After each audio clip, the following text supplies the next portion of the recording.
우리 성도님들 지난 한 주간 잘 지내셨습니까? 오늘 설교는 사진 한 장 보고 시작하겠습니다. 타자입니다. 지금 나무에 매달려서 뭐 하는 것 같습니까, 여러분? 다음 사진 보여주시겠어요? 물소떼가 사자를 공격하고 사자는 그걸 피해서 나무에 매달려 있구나. 주님께서 우리 부르실 때 역시 왕과 같은 존재로 불러주셨습니다. 우리 예수님께서 우리를 불러주실 때 교회 안에서만 너희들 승리하라, 세상에서도 승리하라고 우리를 불러주셨습니다. 그런 주님의 명령 속에서 오늘 우리의 모습을 볼 때, 세상에서 비난과 조롱거리가 되고 있는 우리를 바라볼 때에 마음 편히 저 사진을 보면서 웃을 수 없는 것은 아마도 우리 처지가 저 나무에 매달려 있는 사자와 같기 때문이 아니었을까? 왜 나무 위에 올라가 있는 사자 마냥 처량한 모습이 되었을까? 저는 그 이유를 발견할 수 있었습니다. 오늘 말씀의 중심에는 뭐니 해도 언약궤가 있습니다. 성경에는 출애굽기 25장에 처음 등장합니다. 하나님께서 모세에게 주신 그 십계명의 두 돌판이 언약궤 속에 들어가 있고요. 또 나중에 아론의 싹이 난 지팡이와 또 이스라엘 백성들이 광야에서 먹었던 만나가 담겨있는 항아리가 이 언약궤 속에 들어있는 겁니다. 출애굽기 25장 22절입니다. 거기서 내가 너와 만나겠다. 이 언약궤를 성막 안에 둔 속죄소 안에서 내가 이스라엘을 만나주겠다라고 약속하셨다라는 겁니다. 더해서 여러분, 증거궤 위에 있는 두 그룹 사이에서 내가 이스라엘 자손들에게 내릴 명령을 그곳에서 내가 너희에게 일러주겠다. 언약궤는 하나님이 여기에 계시다라는 하나님의 임재의 상징이었다라는 거예요. 그러니까 중요한 겁니다. 그렇기 때문에 언약궤가 가는 곳곳마다 놀라운 능력들이 나타났습니다. 언약궤를 맨 제사장들의 발이 요단강에 닿는 순간 요단강물이 멈추게 되었고, 여리고성 점령할 때도 마찬가지입니다. 그 맨 앞에는 언약궤를 맨 제사장들이 언약궤를 들고 가고 있었던 그곳에 하나님은 또 성이 무너지는 놀라운 역사를 일으켰습니다. 언약궤는 하나님의 임재의 상징, 하나님의 능력의 상징, 하나님께서 거기 머물고 계시다라고 사람들에게 보여주는 상징이었다는 거예요. 블레셋이랑 이스라엘이랑 첫 번째 전투에서는 이스라엘이 졌습니다.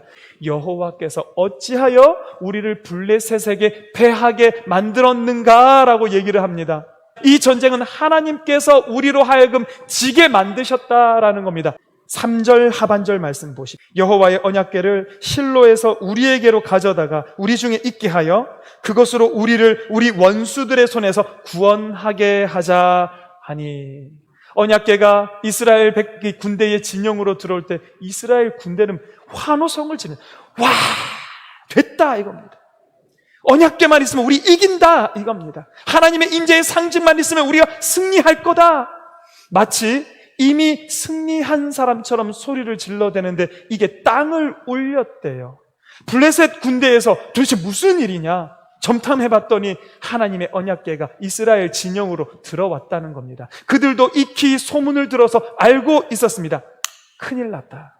그 능력의 신에게서 누가 우리를 건져내겠는가? 여러분, 이게 블레셋 군대의 말입니다. 두 번째 전투의 결과는 어떻게 됐을까요? 10절, 11절 말씀입니다. 블레셋 사람들이 쳤더니 이스라엘이 패하여 각기 장막으로 도망하였고 살육이 심히 커서 이스라엘 보병에 엎드러진 자가 3만 명이었으며 11절은 같이 읽어주십시오. 시작. 죽임을 당하였더라. 아멘. 하나님의 언약궤를 블레셋에게 빼앗겨버린 겁니다. 더 충격적인 숨겨진 사실이 하나 있습니다. 하나님의 언약궤를 빼앗긴 게 이번이 처음이 아니라는 거예요. 11절에 이 블레셋에게 하나님의 궤를 빼앗겼다라고 할 때 이 빼앗겼다라는 단어의 원어를 찾아보면 라카흐라고 읽습니다. 라카흐라는 단어가 오늘 읽었던 본문에 이미 한번 사용되었다라는 거예요.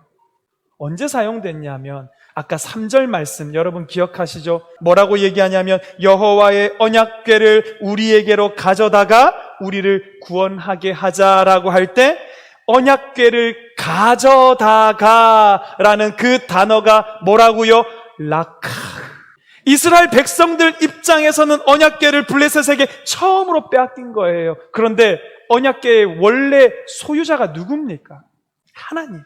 하나님 입장에서는, 언약궤를 통해서 자기의 임재를 드러내시는 하나님 입장에서는 블레셋에게 빼앗기기 전에 이미 한번 언약궤를 이스라엘 백성들에게 빼앗겼다라는 것을 우리는 이 말씀 속에서 찾아볼 수 있다라는 거예요. 이스라엘 백성들이 빼앗았다라는 겁니다. 하나님은 늘 먼저 명령하십니다.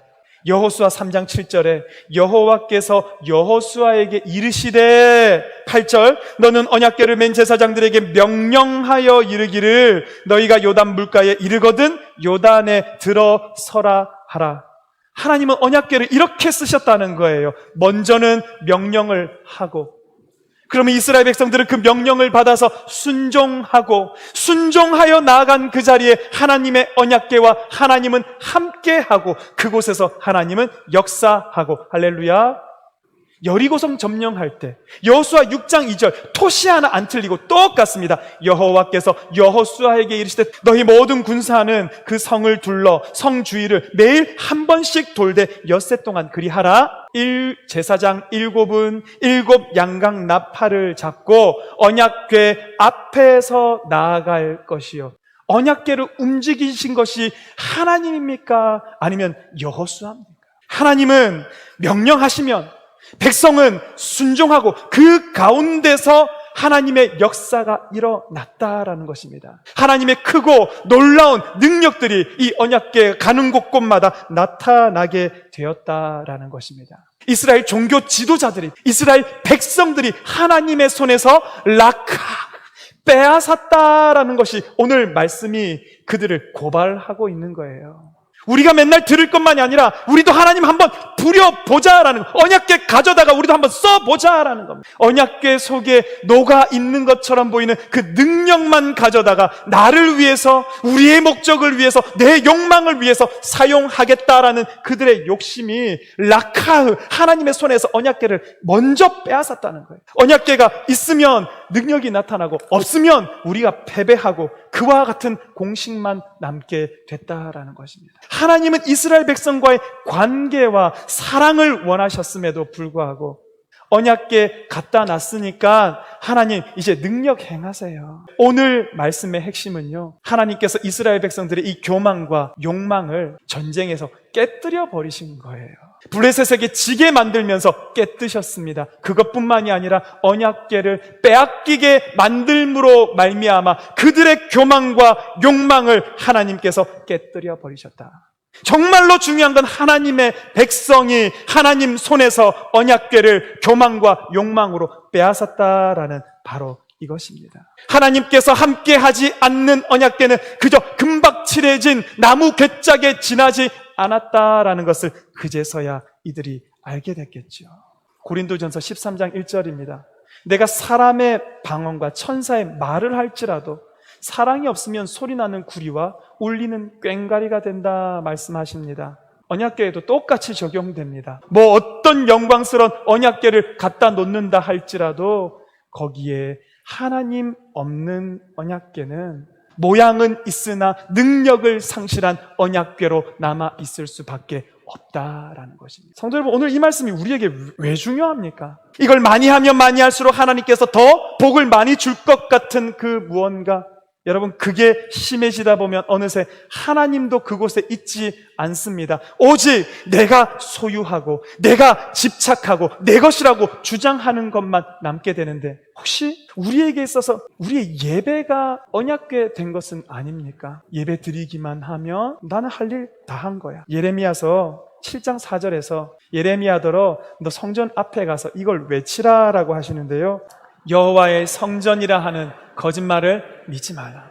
내가 머물지 않는 성전, 내 이름을 두지 않는 성전, 내 마음이 없는 성전에 너희들 백날 제사 드려봐야 그 제사 내가 받지 않는, 언약궤와 마찬가지인 거예요. 하나님께서 그들을 기뻐하시지 않고, 그들은 하나님을 사랑하지 않고 하나님을 경배하지 않고 하나님을 섬기지 않으면서 그저 자기의 만족을 위해서 제사, 기도, 성회, 하나님 이게 싫다라고 말씀하셨다라는 겁니다. 하나님께서 오늘 우리 예배 보고 하나님을 향한 예배다라는 거짓말을 믿지 말라라고 하신다면 여러분 어떡하겠습니까? 내 기도에 여호와께서 있는지 없는지 돌아보자라는 것입니다. 여호와께서 계시고 여호와께서 원하시는 기도를 우리가 할 때에 하나님께서 사무에게 약속하신 바 너의 말이 하나도 땅에 떨어지지 않게 하겠다라는 말씀으로 아마 우리에게 허락해 주시겠지요.